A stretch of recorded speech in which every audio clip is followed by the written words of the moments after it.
오늘은 요한복음 13장 12절에서 30절 말씀 중심으로 같은 자리에 앉아도 마음은 주께 없을 수 있다라고 하는 제목의 말씀으로 함께 은혜를 나누려고 합니다.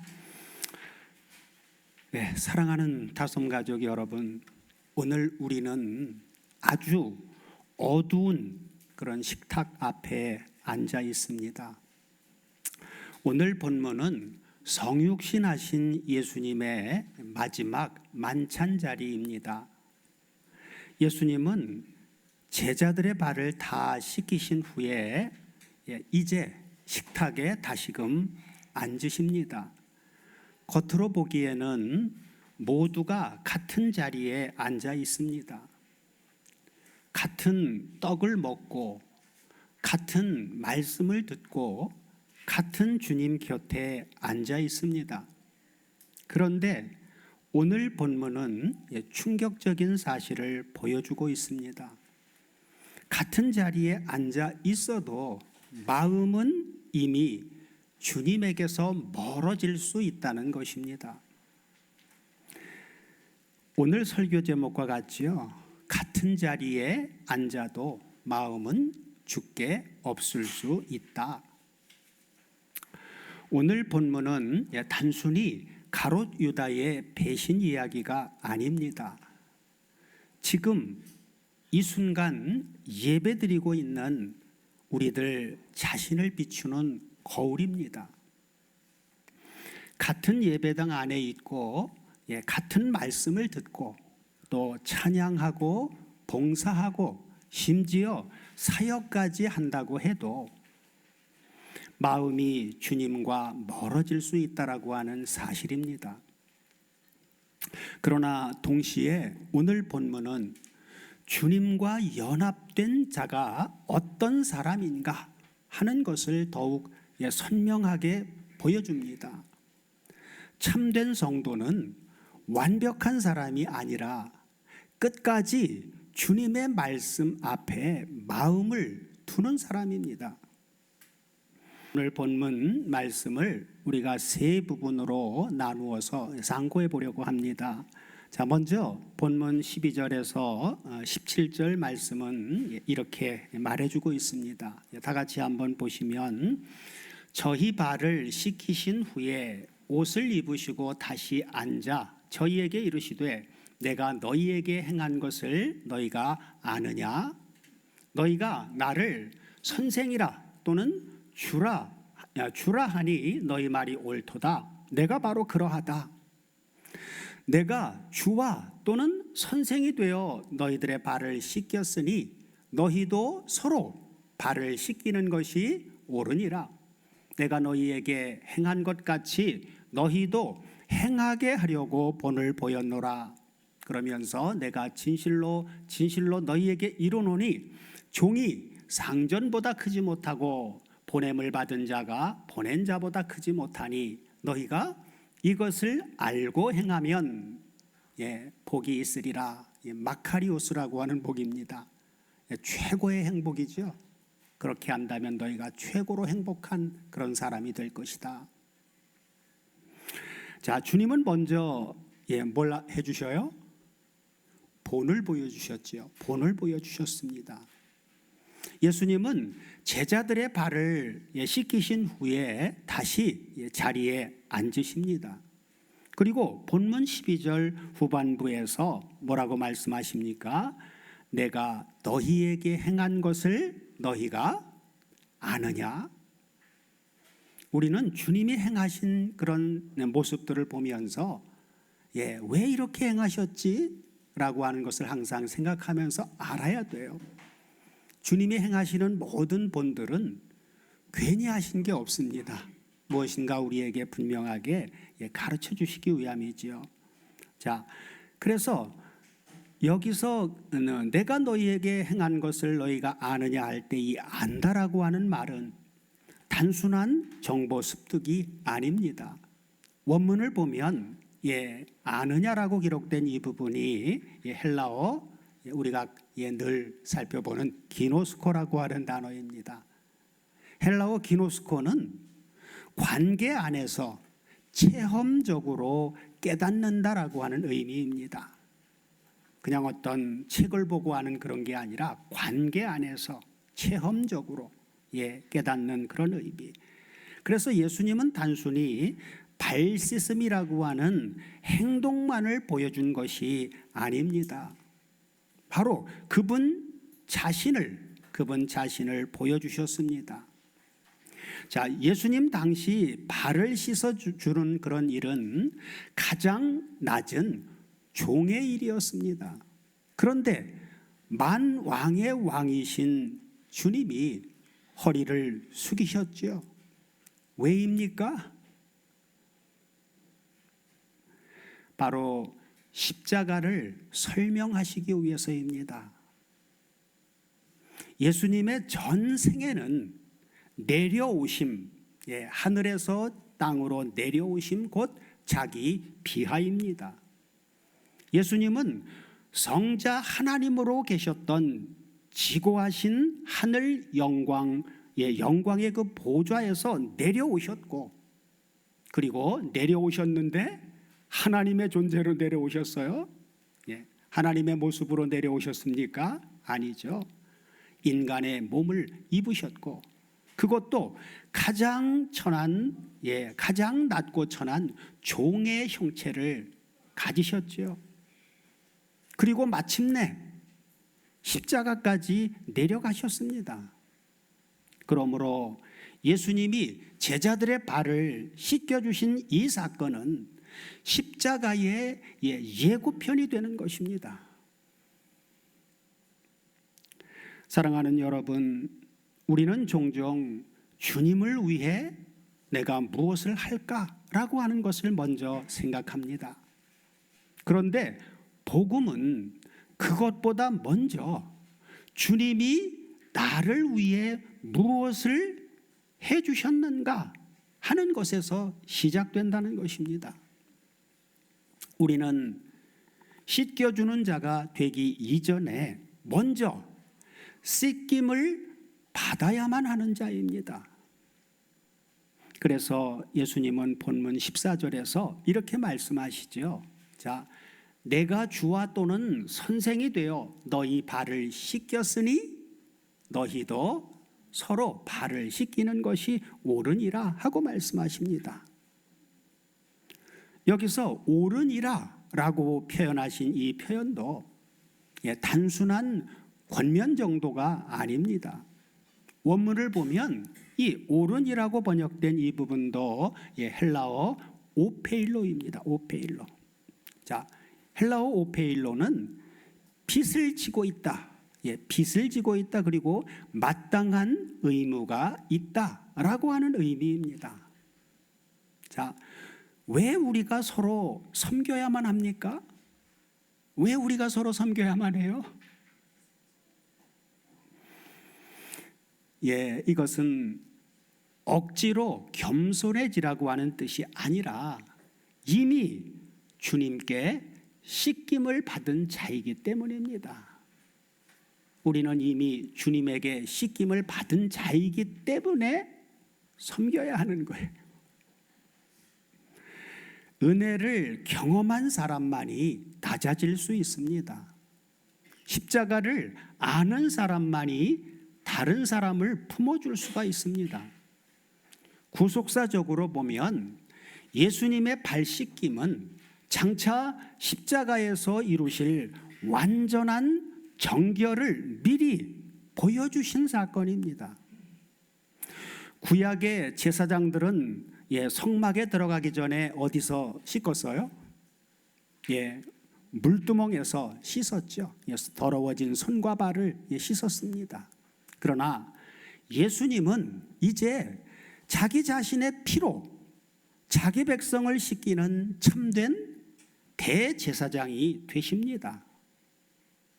그리고 이 은혜 안에 들어온 자들은 서로를 정죄하는 사람이 아니라 서로의 발을 씻겨주는 사람이 됩니다. 자, 이제 두 번째 부분인 이어지는 본문 18절에서 21절을 다 같이 보시면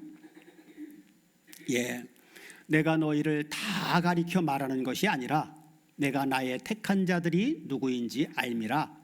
그러나 내 떡을 먹는 자가 내게 발꿈치를 들었다 한 성경을 응하게 하려는 것이니라. 지금부터 일이 이루기 전에 미리 너희에게 이름은 일이 이룰 때에 내가 그인 줄 너희로 믿게 하려 함이라. 그러면서 뭐라고요? 내가 진실로 너희에게 이르노니 나의 보낸 자를 영접하는 자는 나를 영접하는 것이요, 나를 영접하는 자는 나를 보내신 이를 영접하는 것이니라. 그러시면서 뭐라고요? 예수께서 이 말씀을 하시고 심령에 민망하여 증거하여 가라사대 내가 진실로 너희에게 이르노니 너희 중 하나가 나를 팔리라 하시니 하고 말씀합니다. 이 말씀은 같은 자리에 있어도 마음은 멀어질 수 있다라고 하는 것입니다. 자, 이제 분위기가 갑자기 어두워지죠. 예수님은 본문 18절에서 아주 충격적인 말씀을 하십니다. 내가 너희를 다 가리켜 말하는 것이 아니다. 이 말씀은 이미 우리가 앞서 나오는 지난주 본문 10절에서 너희가 깨끗하나 다는 아니니라 하신 말씀입니다. 똑같은 말씀이죠. 그리고 이어지는 본문 18절에 가서 주님은 뭐라고 말씀을 하시느냐? 내가 나의 택한 자들이 누구인 줄 알미라 하고 말씀하시죠. 여기서 안다라고 번역된 이 단어도 원문을 보면 여기는 기노스코가 아니라 헬라어 오이다라고 하는 단어를 쓰고 있습니다. 한글 성경만 보면 똑같은 것 같아요. 그러나 헬라어에서는 다릅니다. 기노스코라고 하는 단어를 쓸 때와 오이다라고 하는 단어를 쓸 때 아는 그 상황이 달라요. 그래서 여기 오이다라고 하는 이 단어, 이것은 단순한 정보 습득 이상의 의미가 있습니다. 헬라어 오이다는 원래 보다, 눈으로 이렇게 보다라고 하는 단어와 관련된 어근에서 유래한 단어입니다. 그래서 아는 게 어떻게 하는 것이냐? 기노스코는 관계 안에서 경험적으로, 체험적으로 아는 것이라고 했는데, 이 오이다는 눈으로 직접 보아서 알게 된 상태, 그리고 분명히 알고 있는 상태를 의미합니다. 그러므로 오이다는 단순한 지식이 아니라 빛을 직접 본 사람처럼 분명히 인식하고 확신한 가운데서 아는 상태를 말해줍니다. 사람은 속을 봐도 알 수 있어요, 없어요? 여러분, 사람 이렇게 보면 속을 모르죠. 그러니까 수많은 사람들이 속습니다. 그러나 주님은 어떻습니까? 주님은 사람의 마음을 아십니다. 가룟 유다는 지금 예수님 바로 곁에 가까이 떡을 찍어서 주면 닿을 수 있는 그런 가까이에 앉아 있습니다. 그동안 가룟 유다는 계속 뭘 들었어요? 예수님의 말씀을 들었지요. 그리고 그는 수많은 기적도 두 눈으로 똑똑히 보았고, 그리고 가룟 유다는 둘씩 제자들을 짝지어서 복음을 전하러 내보냈을 때 나가서 사역을 했던 사람이죠. 귀신들이 항복하는 역사까지도 눈으로 다 보고 경험했던 복음 전파 사역도 그는 했었습니다. 그렇죠? 그러나 그의 마음은 어때요? 그의 마음은 이미 다른 곳에 가 있었습니다. 사랑하는 여러분, 교회 가까이 있다고 해서 자동으로 주님과 가까이에 있는 것은 아닙니다. 예배의 자리에 오래 있었다고 해서 반드시 마음이 주님께 붙어 있는 것은 아닙니다.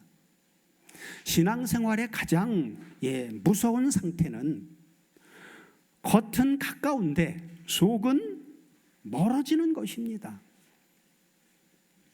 예수님은 본문 18절 후반부에서 시편 41편 9절 말씀을 인용하십니다.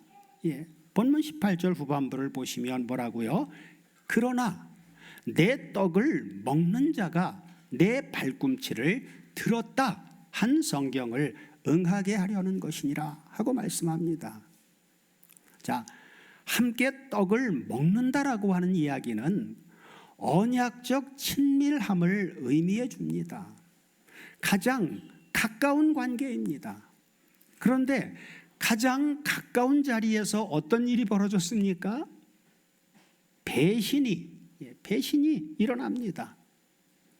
이것이 바로 인간 죄성의 실체입니다. 죄는 단순한 실수가 아닙니다. 여러분, 실수라고 하는 것은 내가 모르고 하는 그런 걸 실수라고 하죠. 죄는 그래서 단순한 실수가 아닌 거예요. 그럼 뭐가 죄입니까? 하나님보다 다른 것을 더 사랑하는 것입니다. 가룟 유다는 예수님을 완전히 떠난 것은 아직은 아닙니다. 오히려 마지막 만찬 이 끝자리까지 그는 예수님 가까이에 있었습니다. 그러나 그의 마음 중심에는 주님보다 뭘 더 기대하고 사랑했습니까? 주님보다 돈과 자기 기대가 더 컸습니다. 그래서 그는 결국 예수님을 이용하려고 했습니다. 사랑하는 여러분, 사람은 자기가 더 사랑하는 것을 위해서 결국 움직입니다. 그죠? 입술은 신앙을 말해도 마음은 욕망을 따라갑니다. 그래서 신앙의 핵심은 단순 종교 행위가 아니라 내 마음이 누구를 가장 사랑하는가 하는 것에 있습니다. 내 마음이 누구를 가장 사랑하는가. 끝으로 세 번째 부분인 본문 21절에서 30절을 다 같이 보시면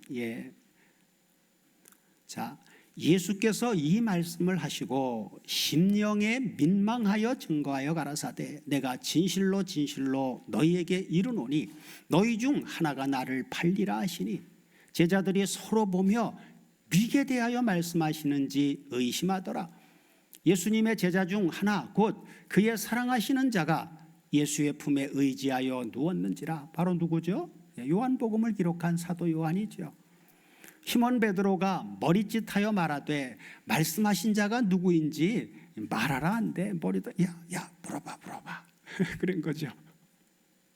자, 그가 예수의 가슴에 그대로 의지하여 말하되 주여 누굽니까? 도대체 누구예요?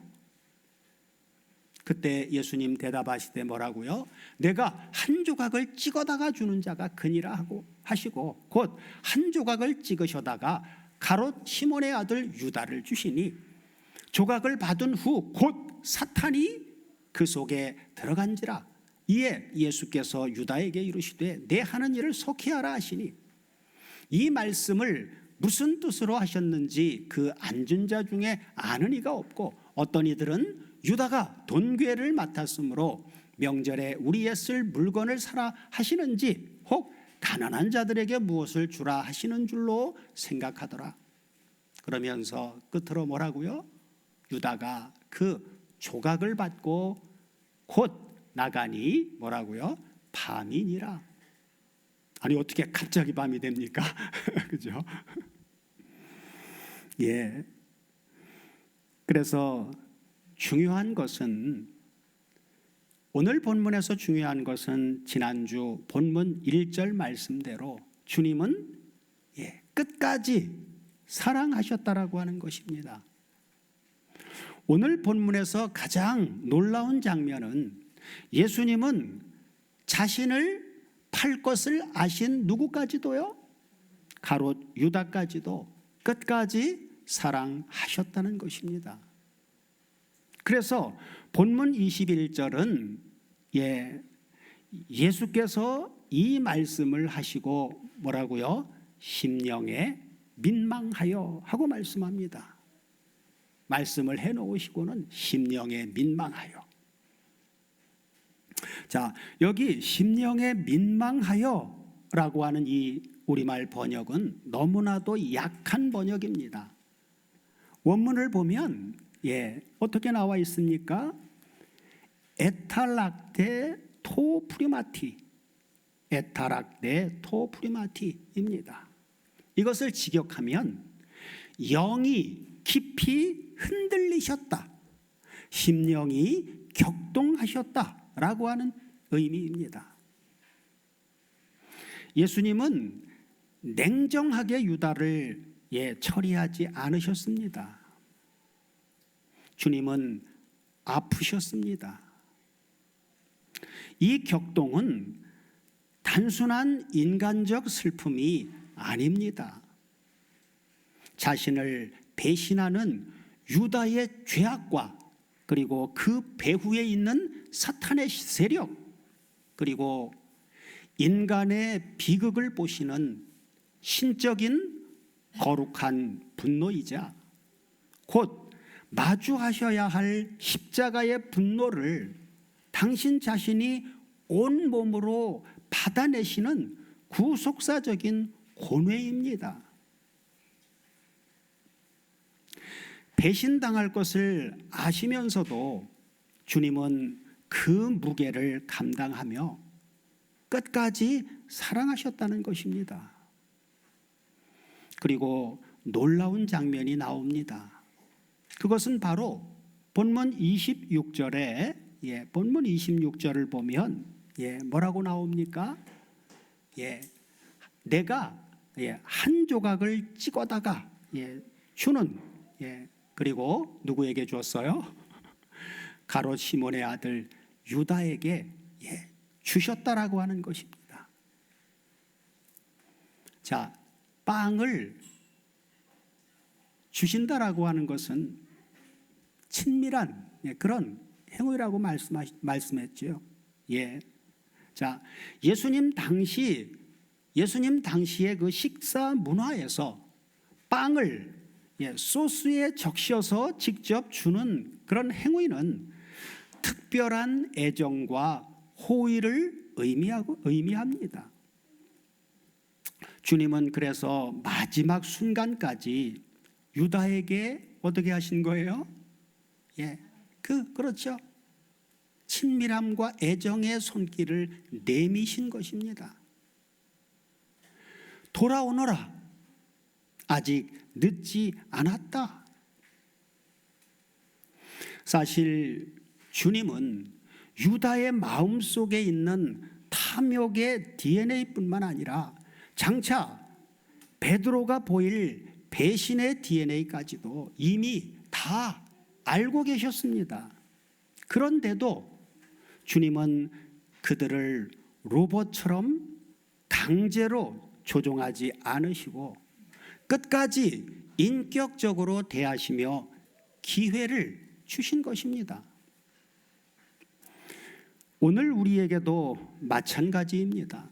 우리 안에 흐르는 수많은 탐욕과 배신의 DNA를 다 아시면서도 주님은 언제나 아직 늦지 않았다 하시며 은혜의 떡 한 조각을 우리에게 내밀어 주십니다. 그러나 유다는 끝내 주님의 인격적인 사랑의 손길을 거부했습니다. 그 따뜻한 떡 한 조각을 받고도 끝까지 돌이키지 않았습니다. 그리고 성경은 이어지는 본문 27절에서 아주 무섭게 기록하고 있습니다. 자, 다 같이 보시면 뭐라고요? 조각을 받은 후 곧 사탄이 그 속에 들어간지라. 사탄이 그 속에 들어간지라. 여기서 중요한 것은 사탄이 갑자기 강제로 유다를 지배했다라고 하는 그런 의미가 아닙니다. 유다는 이미 오래전부터 마음의 문을 열어놓고 있었습니다. 탐욕을 품고 있었고 주님보다 자기 욕망을 붙들었으며 그는 끝까지 회개하지 않았습니다. 죄를 오래 품으면 결국은 죄가 그 사람을 지배해버립니다. 야고보서의 말씀처럼 우리가 야고보서 1장 기억나시죠?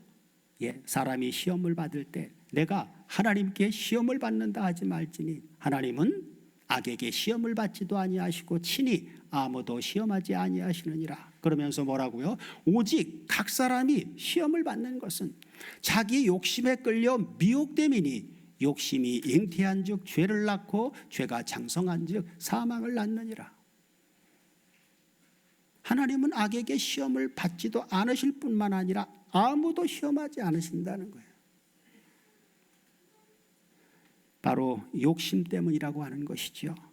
그래서 욕심이 잉태하여 죄를 낳고 그 죄가 자라면 결국 어떻게 됩니까? 사망과 사탄의 지배라고 하는 비극을 낳습니다. 그래서 우리 신앙생활에서 가장 위험한 것은 넘어짐 그 자체보다 죄를 당연하게 여기며 회개하지 않는 굳어진 마음입니다. 끝으로 본문 30절은 너무나도 비극적입니다. 다 같이 보시면 뭐라고요? 유다가 그 조각을 받고 곧 나가니 밤이로라. 그죠?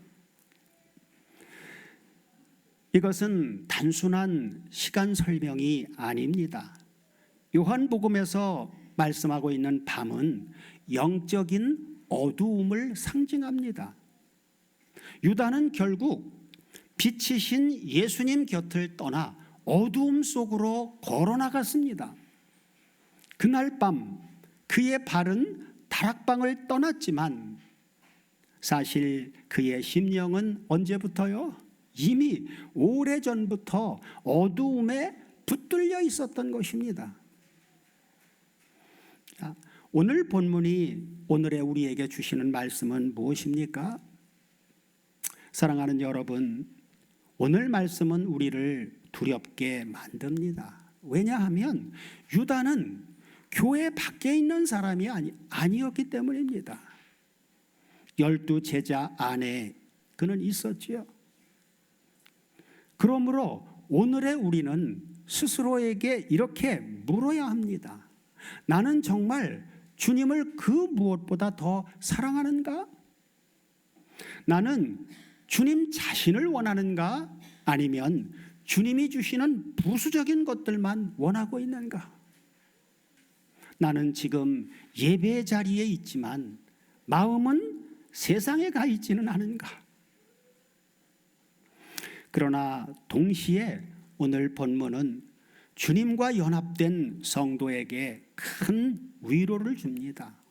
왜냐하면 참된 연합은 내 완벽함으로 유지되지 않기 때문입니다. 베드로도 어땠어요? 베드로도 넘어졌습니다. 다른 제자들도 다 흔들렸습니다. 그러나 그들이 가롯 유다와 달랐던 것은 뭡니까? 그들의 중심이 결국 주님께로 돌아왔다는 것입니다. 그들이 유다보다 의지가 더 강하거나 훌륭해서 돌아온 것이 아닙니다. 베드로가 넘어졌을 때 내 믿음이 떨어지지 않기를 기도하셨던 주님의 중보가 있었고 택한 자를 끝까지 붙드시는 신실하신 하나님의 은혜가 있었기 때문입니다. 참된 성도는 내 힘으로 넘어지지 않는 사람이 아니라 넘어질지라도 나를 포기하지 않으시는 주님의 손에 붙들려서 다시 주님께로 돌아오는 사람입니다. 그러므로 연합한 성도는 자기의 의를 붙드는 사람이 아니라 날마다 주님의 씻겨주심을 의지하는 사람입니다. 주님 오늘도 씻어주시옵소서. 그래서 우리의 신앙은 내가 얼마나 대단한가가 아니라 내가 누구와 연결되어 있는가에 달려 있습니다. 포도나무 가지의 생명은 어디에 있습니까? 가지에 있는 것이 아니죠. 포도나무에 있습니다. 사랑하는 여러분, 오늘도 우리의 생명은 오직 그리스도 안에 있습니다. 오늘 본문은 그리스도 안에 있는 우리에게 어떻게 적용됩니까? 오늘 주신 말씀으로 우리는 도대체 어떻게 살아가야 합니까? 첫째는 예배보다 먼저 마음을 주님께 드려야 한다는 것입니다. 마음을. 신앙은 형식 이전에 관계입니다. 관계. 찬양할 때도, 그리고 기도할 때도, 우리가 봉사할 때도 주님, 제 마음이 지금 어디에 있습니까? 하고 주님께 물어야 합니다. 둘째는 죄를 오래 품지 말아야 한다는 것입니다. 유다의 문제는 한순간의 실수가 절대로 아닙니다. 오래 품은 탐욕과 숨겨진 욕망 때문이었습니다. 우리는 성령께서 책망하실 때 즉시 돌이켜야 합니다. 작은 죄를 우리가 가볍게 여기면 결국 마음이 어떻게 됩니까? 마음이 굳어집니다. 셋째는 주님의 사랑 안에 계속해서 머물러야 한다는 것입니다. 놀라운 것은 예수님이 유다를 먼저 밀어내지 않으셨다는 것입니다. 주님은 끝까지 가롯 유다에게도 손을 내미셨습니다. 오늘도 주님은 우리를 정죄부터 하지 않으십니다. 먼저 이렇게 말씀하십니다. 돌아오너라. 내게 오너라. 내가 너를 씻겨주겠다. 그래서 성도의 소망은 내 결심의 강함이 아니라 끝까지 붙드시는 주님의 사랑입니다. 사랑하는 다솜 가족 여러분, 같은 식탁에 앉아 있어도 마음은 주님께 없을 수도 있습니다. 그러나 반대로 연약하고 흔들려도 우리 마음이 주님께 향해 있다면 주님은 결단코 우리를 버리지 않으십니다. 오늘도 주님은 우리에게 뭘 내미십니까? 떡을, 말씀의 떡을 내미십니다. 십자가의 사랑을 우리에게 내미십니다. 그리고 말씀하십니다. 너는 정말로 나를 사랑하느냐? 오늘 이 예배의 자리 가운데 우리 마음이 다시금 주님께로 온전히 돌아가기를 축복합니다. 겉모양의 신앙이 아니라 주님과 살아있는 연합 안에 거하는 다솜 가족이 되기를 축복합니다. 말씀은 들었지만 마음이 먼 사람이 아니라 비록 연약해도 마음은 중심으로 주님을 붙드는 다솜 가족이 되기를 축복합니다. 그리고 마지막 그날에 주님 곁을 떠나 어두움으로 나아간 가론 유다가 아니라 끝까지 주님 안에 거하는 제자들처럼 주님 앞에 서는 저와 여러분이 되시기를 우리 주 그리스도 예수의 이름으로 축원합니다. 아멘.